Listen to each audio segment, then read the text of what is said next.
It is your girl, Cammie. And I want you to know that when I listen to the radio, okay, I listen to Reese on the radio because it is a radio and Reese is on it, okay?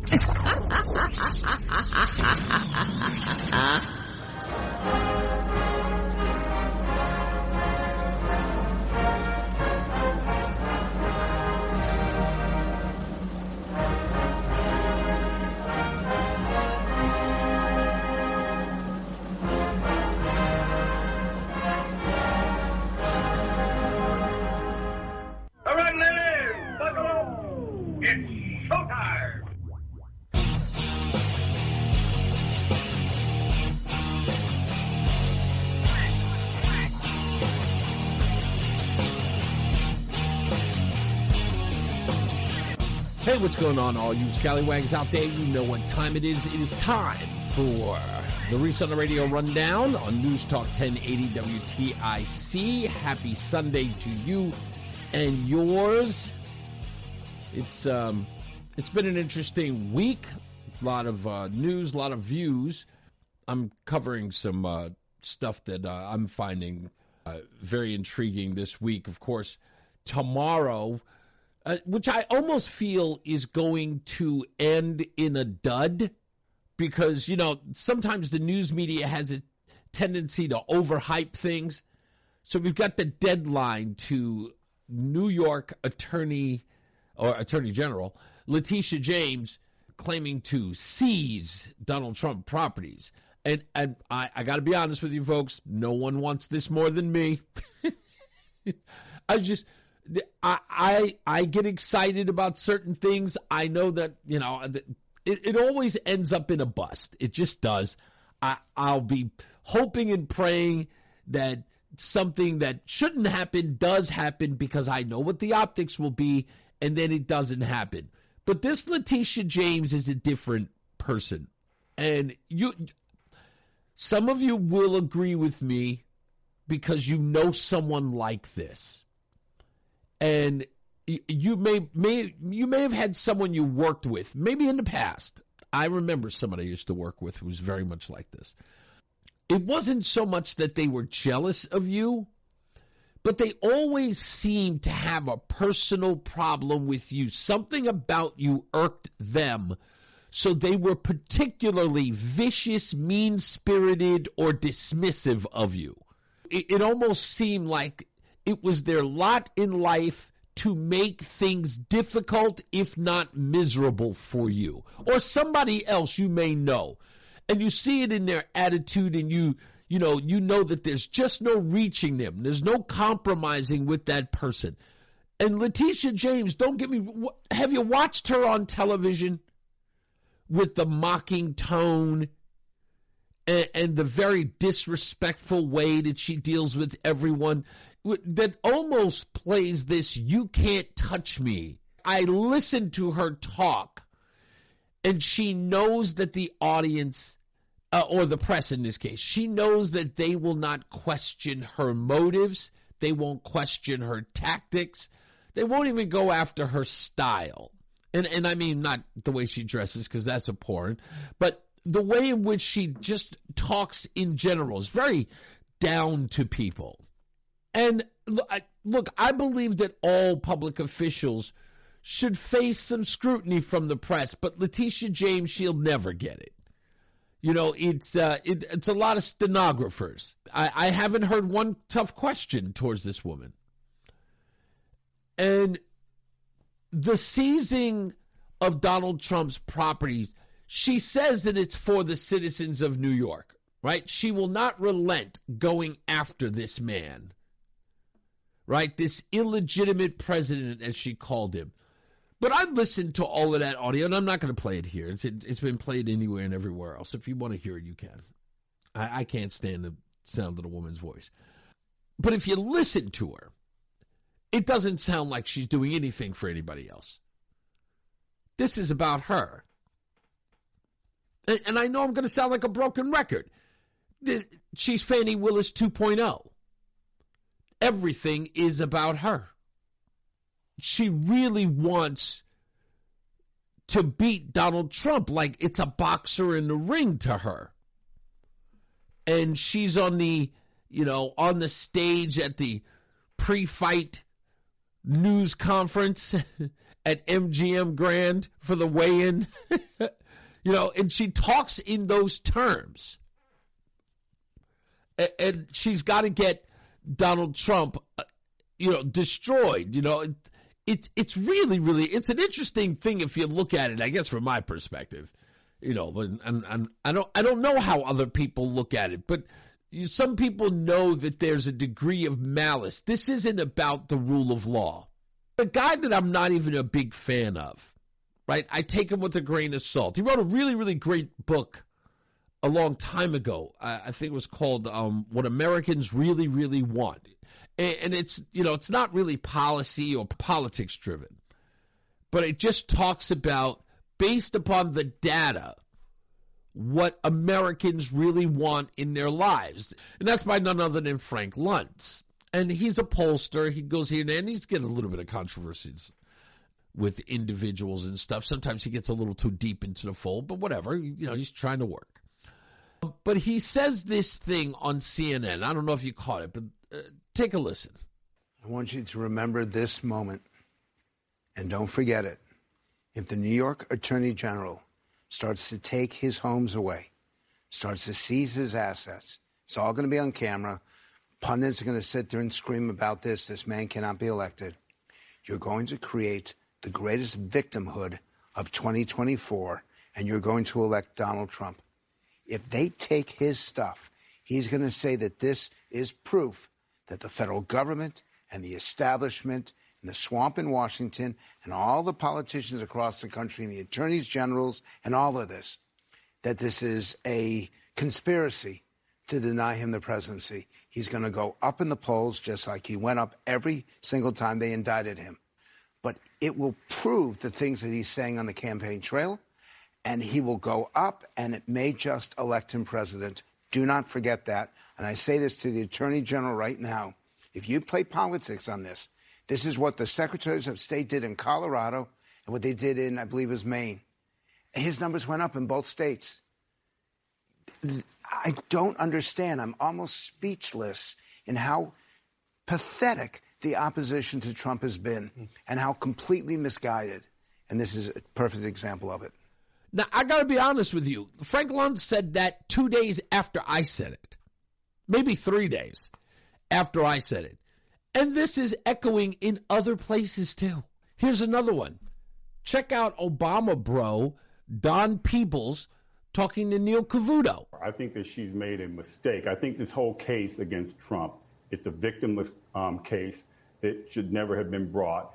And had it not been him, it never would have been brought because they've never brought a case like this before against any other business or business person. And so I think that that is an example of why Trump continues to rise in the polls, because they are making him into a martyr. And I truly believe that that is now happening on cable news because they know that Leticia James is ahead of her skis on this. That everything that they've tried so far has not worked, and this would be the death knell to the Joe Biden campaign. And everyone running around joking about it, ha, broke Don.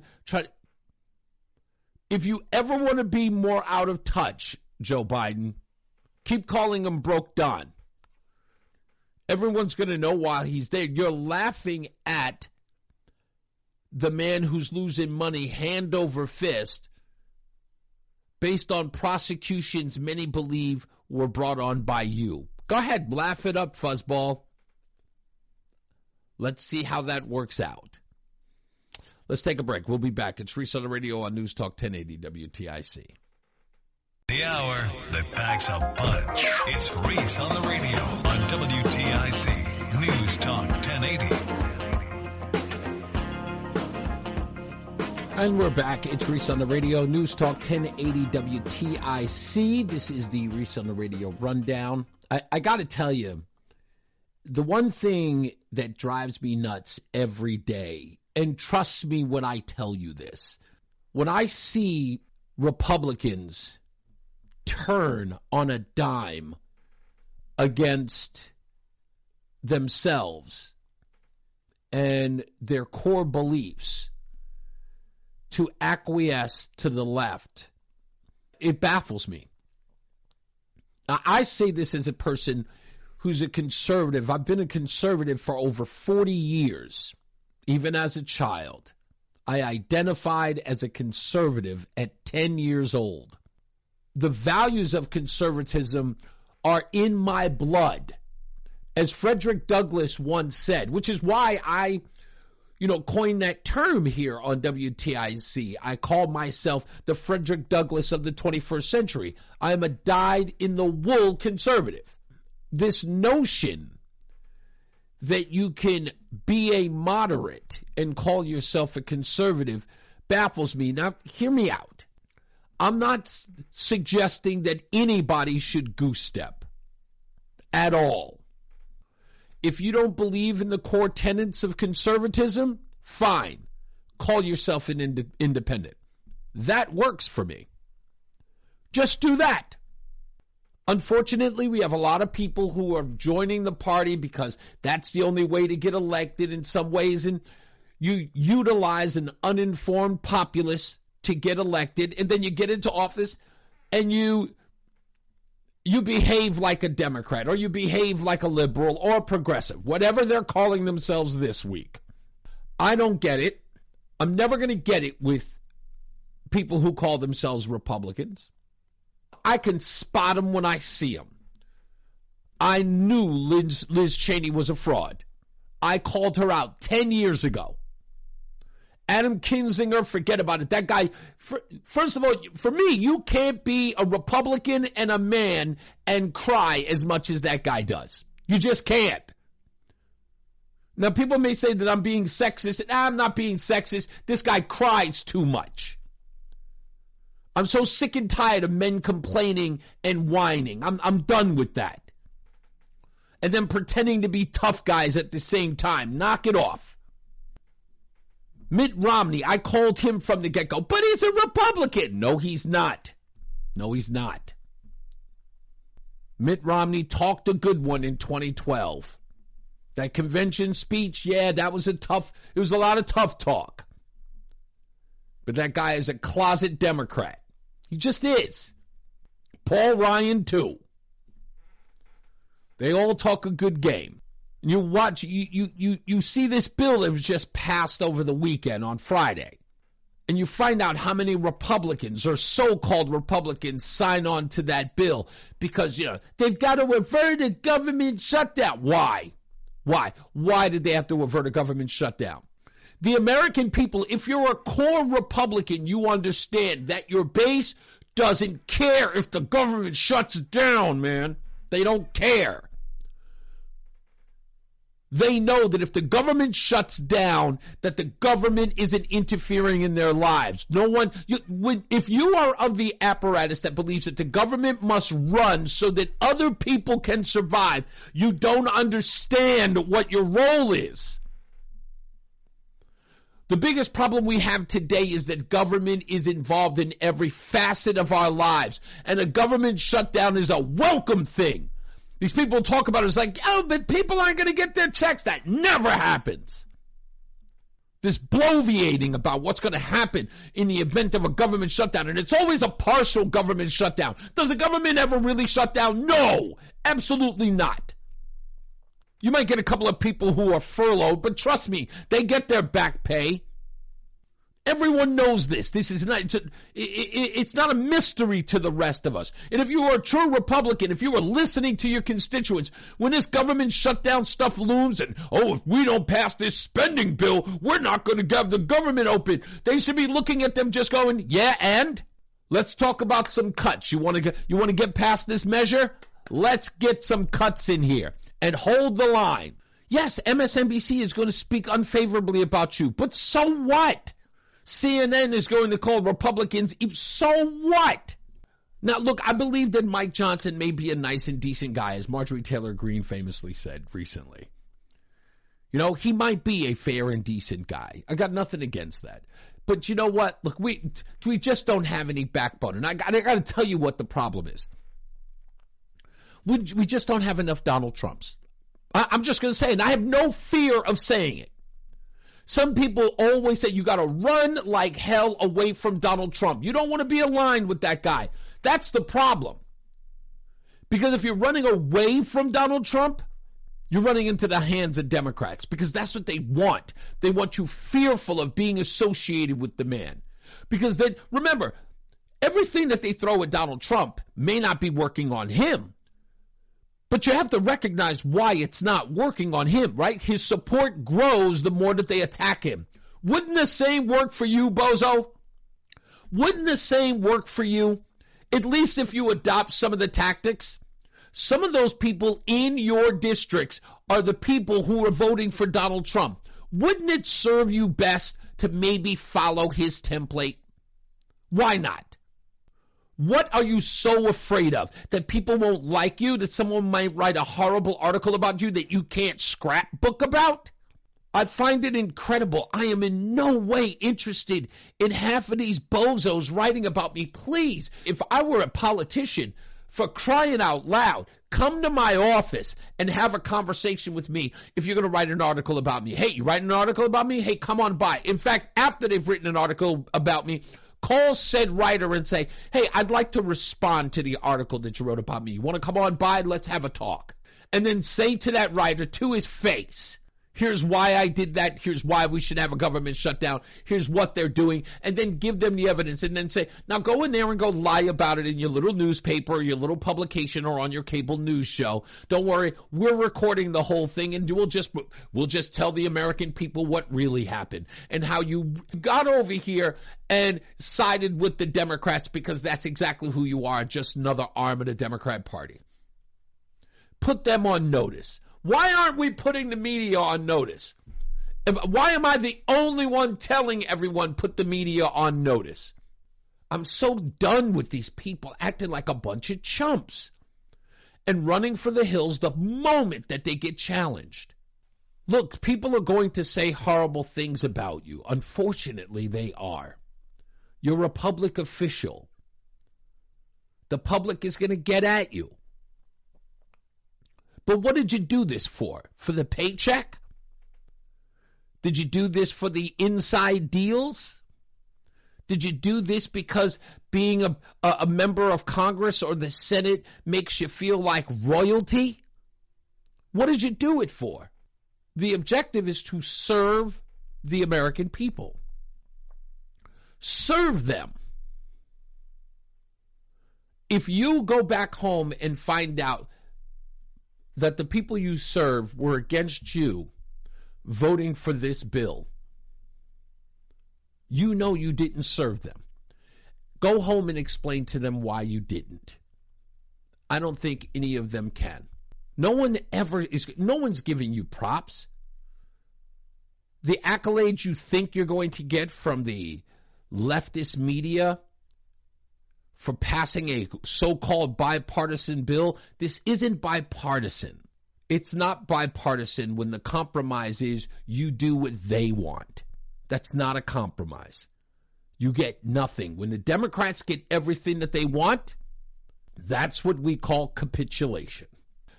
We'll take a break. More news, more views when we return. It's Reese on the Radio on News Talk 1080 WTIC. Stay locked in.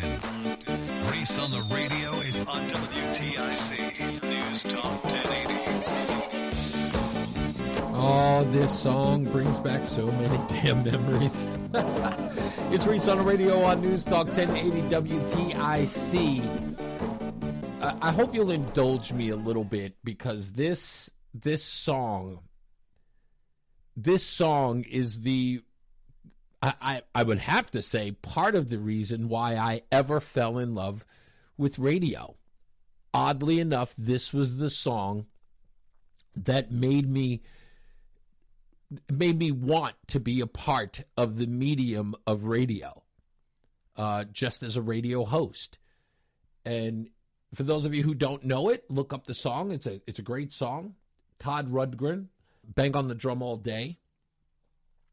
And I'm a 15-year-old kid and I am listening to the Z Morning Zoo in New York City. Scott Shannon, famed broadcaster. He was on the Z Morning Zoo, and I needed to listen to this program every weekday morning because it made me laugh. The skits, the bits, the Mr. Leonard and his lime green Pinto. I know that you guys probably didn't get an opportunity to experience. If you're closer to the New York area, you live in Bridgeport and southern part of Connecticut, you probably got to hear the program. But this show in the 1980s was just everything to me. The Z Morning Zoo. God, it was everything to me. And I cut a lot of school to listen to this show from 6 to 10. And I wanted to be those guys on the radio. And every Friday they played, at the end of the show, they played a medley of songs. They would play, Shout. But when they played this song, I don't know what it was about this song, but it may be the theme. I don't want to work. I just want to bang on the drum all day. And that was it. Banging on the drum for me was just radio. I don't want to do anything. It's just what I want to do. And I would listen to that song and the back and forth of that rhythm. And I was in heaven. Still am. Every time I hear it, I get something takes over my body. And I think about this medium. I do. I don't want to bore you with this. It was just something. It popped into my head today, and I said I have to tell this story. Anyway, so let me tell the story. So I don't even remember why I turned on the radio. I don't know what happened, but it was on, and I heard it, and it was just the funniest thing. And I said, "Who are these guys?"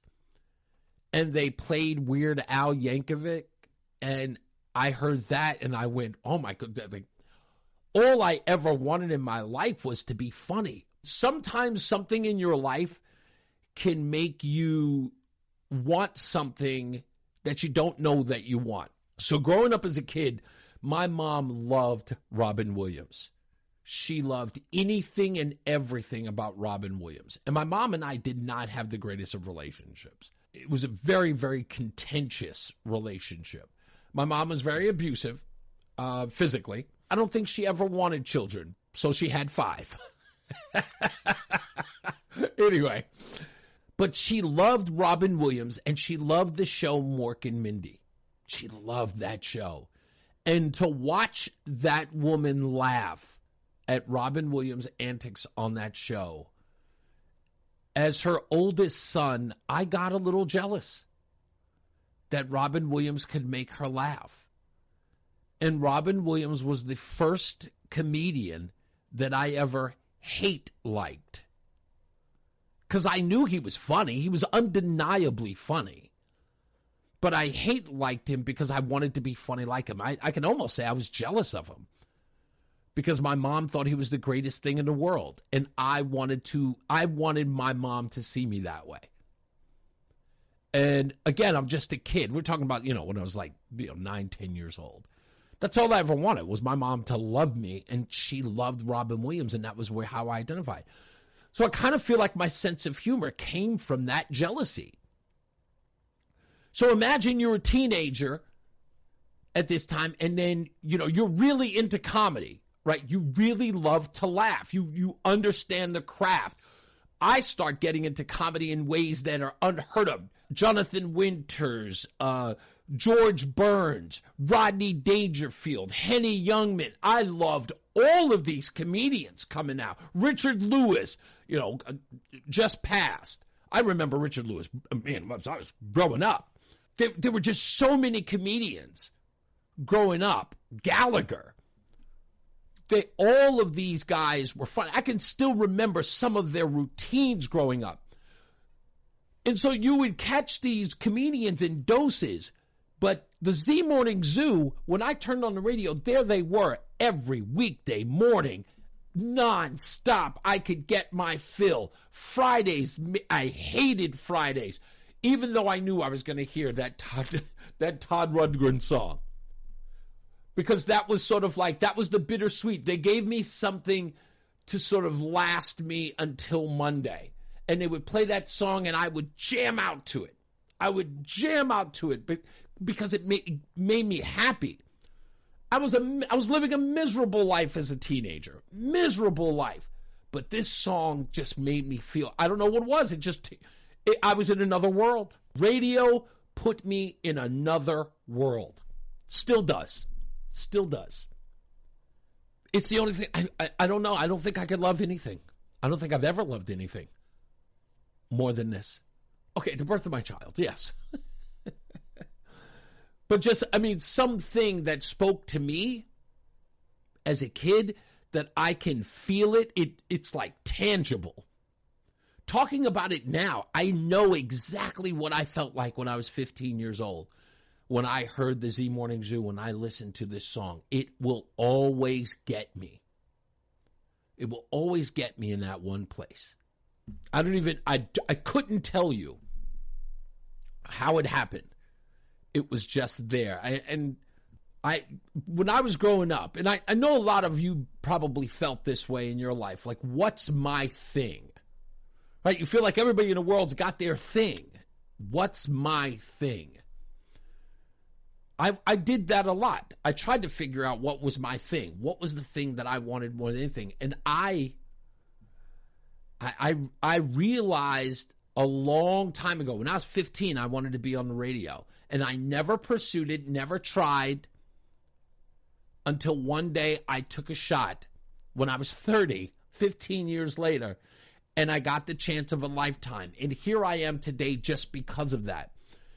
And when I think about it, when I talk about this medium, and I know it's under threat on a regular basis, I hear every day that talk radio and radio in general is at a constant or in a constant state of desperation.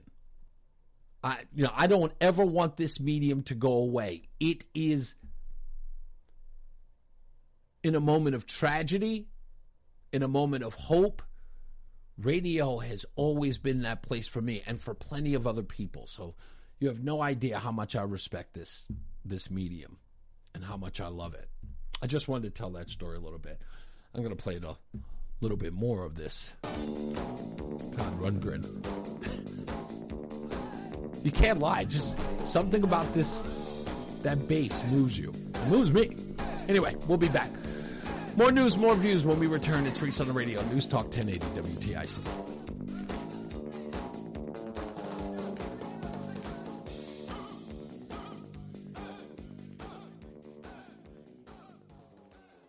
Reese on the Radio, making sense of the news. Even when it makes no sense at all. Now on WTIC, News Talk 1080.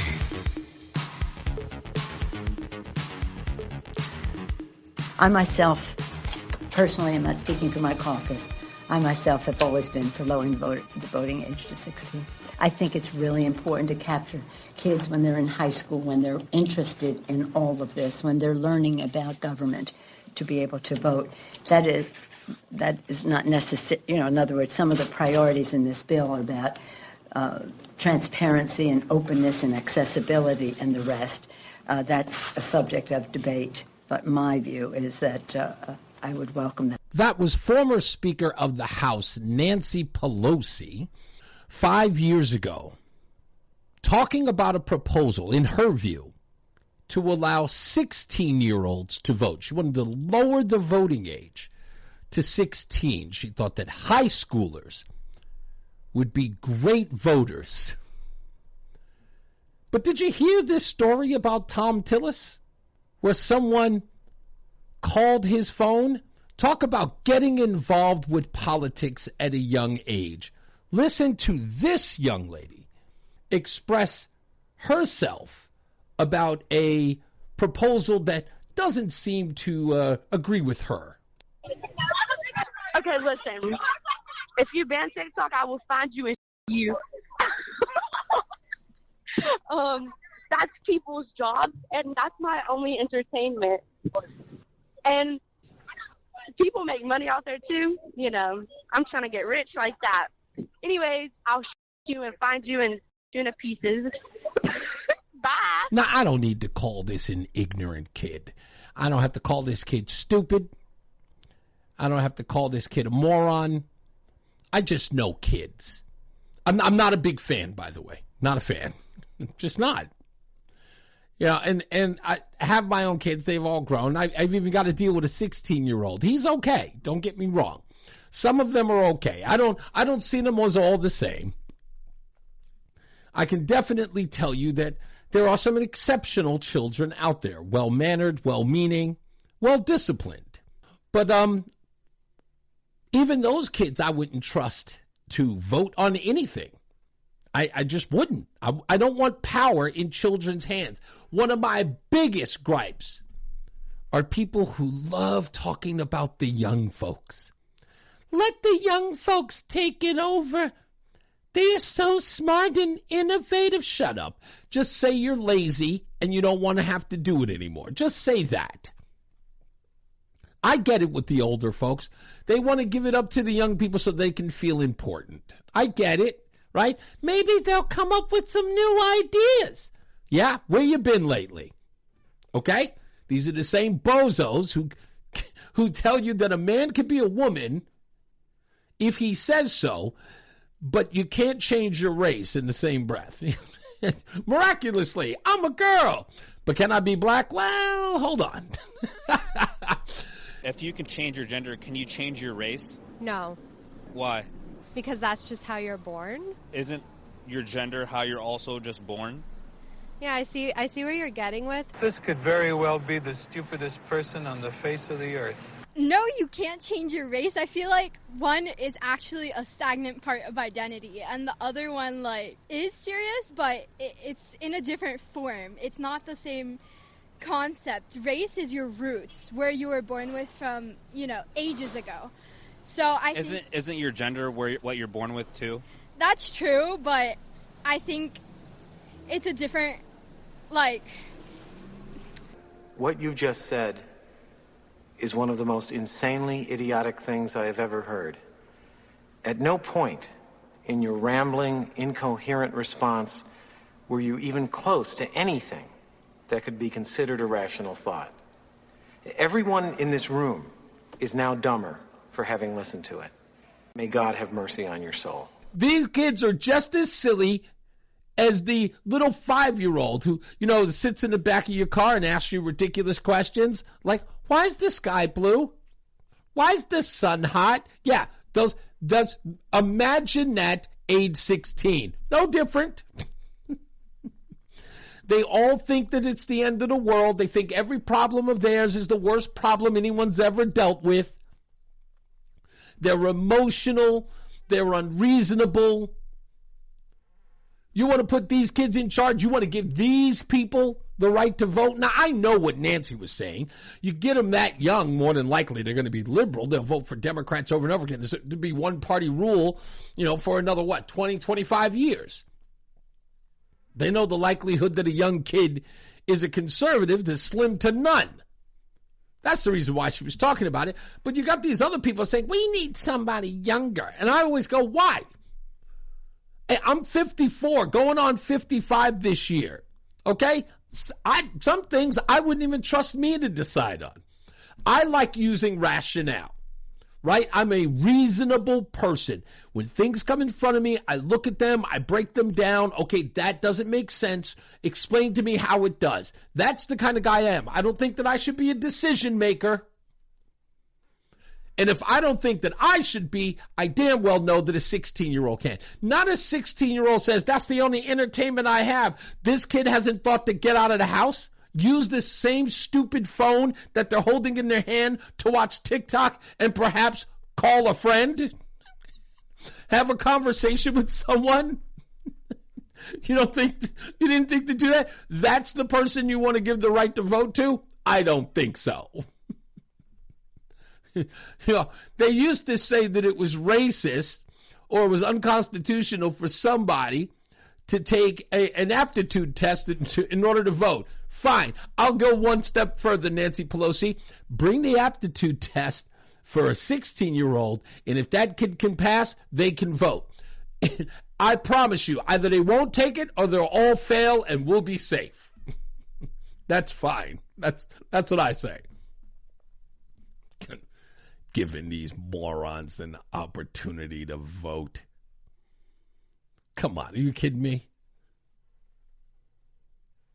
These kids vote for silly things like American Idol and The Voice. Keep them there. They're okay there. All right, they make me, I feel safer. I feel safer with those idiots over there. I'm not saying that they're all idiots. I know it sounds like I'm being mean, but you know who the idiots are. Come on. Come on. Right now, as I'm talking, there's an idiot in your head. You're going, yeah, that guy. You know. Or that girl. You know who she is. Not the brightest bulb. They're probably sitting right in front of you right now. If they're in the car with you, try not to look at them. Right now, that kid's going, are you looking at me? By the way, kid, if you're listening, hear me out. If you think it's you, it is. But you know what the beauty of that? The beauty of it is that you recognize it. That means there's hope for you. That's the best way to look at this. As I always say, radio is free, so we thank you for paying attention. Remember to keep JC in your hearts and in your minds. Sean Patrick, we love you and we miss you. Remember that panic is not planning, so plan your work and work your plan. Me, I'm Reese on the radio. You have a good day, pleasant tomorrow. We'll see you on the Reese on the Radio Rundown, weeknights, 8 p.m. at reeseontheradio.com. We'll be back here next Sunday. Holler!